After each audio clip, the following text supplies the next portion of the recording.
ഒന്നാമത്തെ വിഭാഗം ആളുകൾ റജുലുന ഖറജ ഹജ്ജ, അവൻ ഹജ്ജിന് പുറപ്പെട്ട ആളാണ്. ഹജ്ജ് ഉദ്ദേശിച്ചുകൊണ്ട് ഒരാൾ അവന്റെ വീട്ടിൽ നിന്ന് പുറത്തേക്ക് ഇറങ്ങിയാൽ, അവൻ യാത്രക്കൊരുങ്ങിയാൽ അള്ളാഹുവിന്റെ പ്രത്യേകമായ ഉത്തരവാദിത്തത്തിലാണ്. കാരണം അവൻ മുന്നിൽ വെച്ചത് അള്ളാഹുവിനെയാണ്. കഅബാലയത്തിലേക്ക് എത്താനാണ് അവന്റെ ഉദ്ദേശം. അവൻ മഹത്തരമായ ഒരു ഇബാദത്താണ് ലക്ഷ്യം വെച്ചത്. അതുകൊണ്ട് അവൻ അള്ളാഹുവിന്റെ പ്രത്യേകമായ സംരക്ഷണയിലാണ്. അള്ളാഹുവിന്റെ മലക്കുകൾ അവന് റഹ്മത്തിന്റെ മാലാകമാർ അവന് ചിറക് വിരിച്ചു കൊടുക്കും. അവന്റെ യാത്രയിലുടനീളം അവന് പ്രതിഫലാർഹമാണ്. വക്കുന്ന ഓരോ ചവിട്ടടിയും കൂലിയാണ്. അവൻ പോകുന്നത് ഫ്ലൈറ്റിനാണെങ്കിലും കുഴപ്പമില്ല. അതൊക്കെ അല്ലാഹു റബ്ബുൽ ഇസ്സത്ത് അവന്റെ പേരിൽ നന്മയായി രേഖപ്പെടുത്തും. രണ്ടാമത്തെ വിഭാഗം പരിശുദ്ധ റസൂല് പരിചയപ്പെടുത്തുന്നു.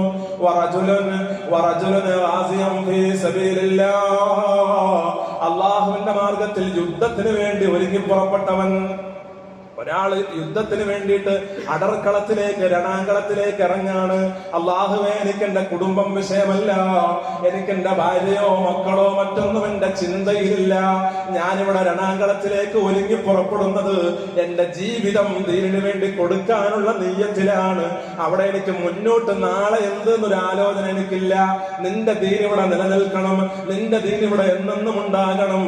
അതിനുവേണ്ടി എന്റെ ശരീരം തന്നെ സമർപ്പിക്കാൻ, എന്റെ ജീവിതം തന്നെ സമർപ്പിക്കാൻ ഞാൻ ഒരുക്കമാണ് അല്ലാ എന്ന നിയ്യത്തിൽ ഒരാൾ അവന്റെ വീട് വിട്ടിറങ്ങിയാൽ അവൻ അല്ലാഹു റബ്ബുൽ ഇസ്സത്തിന്റെ പ്രത്യേകമായ കാവലിലാണ്. അവന്റെ ചവിട്ടടിക്ക് അല്ലാഹുവിന്റെ അടുക്കലും പ്രതിഫലമുണ്ട്.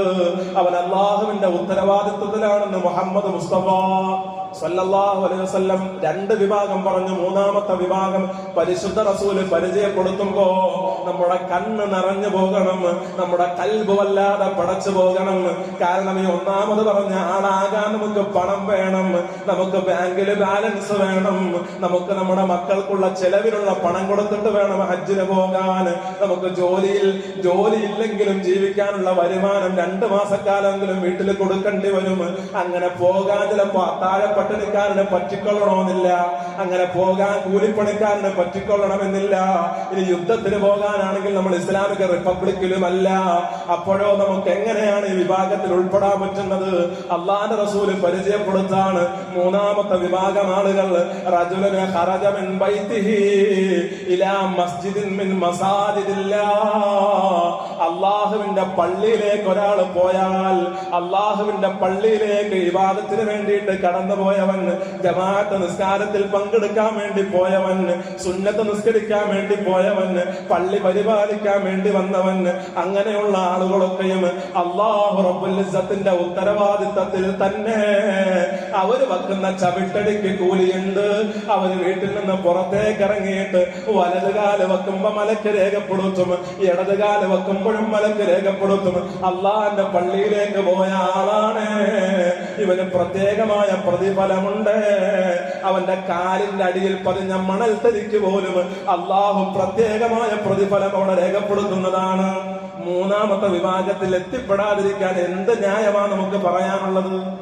ഇത് നമുക്ക് ഇങ്ങോട്ട് വരാൻ പാസ് വല്ല കൊടുക്കണോ? പള്ളിയുടെ ഉള്ളിലേക്ക് കടക്കാൻ എന്ത് ന്യായത്തിന്റെ പുറത്താണ് നമ്മൾ അത് മാറ്റിവെക്കുക? 1, 2 ശരിയാണ്. സമ്പത്തുള്ളവനാണ്, ഇസ്ലാമിക റിപ്പബ്ലിക്കിൽ താമസിക്കുന്നവനാണ്, യുദ്ധം ഉണ്ടാകണം, ഇതൊക്കെ ശരിയാണ്. എന്നാൽ നമുക്കെന്ത് ന്യായമുണ്ട്?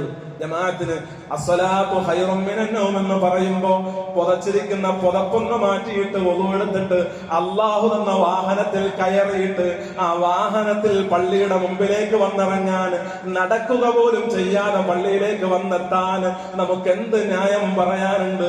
ചൂട്ട് കത്തിച്ച് വന്ന ആളുകളില്ലേ നമ്മുടെ മുമ്പില്?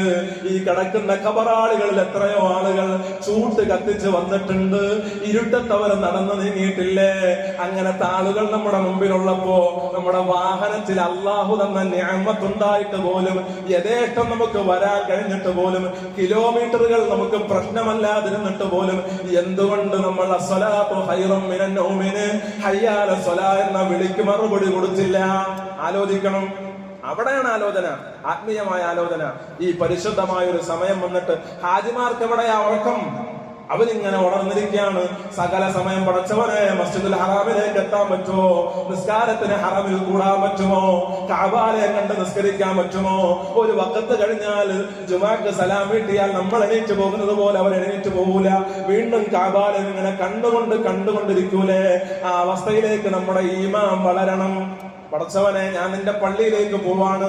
ഹാജിമാര് ഹറമിലേക്ക് പോകുമ്പോ എനിക്കതിന് കഴിഞ്ഞില്ല റബ്ബേ.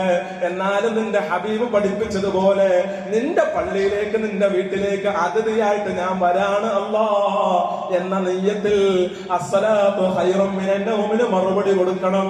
ഹയ്യാല സ്വലാത്ത് മറുപടി കൊടുക്കണം. അങ്ങനെ നമുക്ക് ഈ വിഭാഗത്തിൽ ഉൾപ്പെടാൻ പറ്റും. അപ്പൊ ദുൽഹിജ്ജ 1 മുതൽ 10 വരെയുള്ള ദിവസം നമുക്ക് ആക്റ്റീവായിട്ട് നമ്മുടെ ഇബാദത്തിൽ മാറ്റം വരുത്താൻ പറ്റും. ആ മാറ്റം ആലോചിക്കണം. അല്ലാതെ കുറെ ആളുകൾ നമ്മുടെ നാട്ടിൽ നിന്ന് ഇങ്ങനെ പോകുന്നുണ്ടല്ലോ എന്നല്ല. പണം ഉണ്ടെങ്കിൽ ഞാനും പോയേനെ, ഇതൊന്നും അല്ല വിചാരം.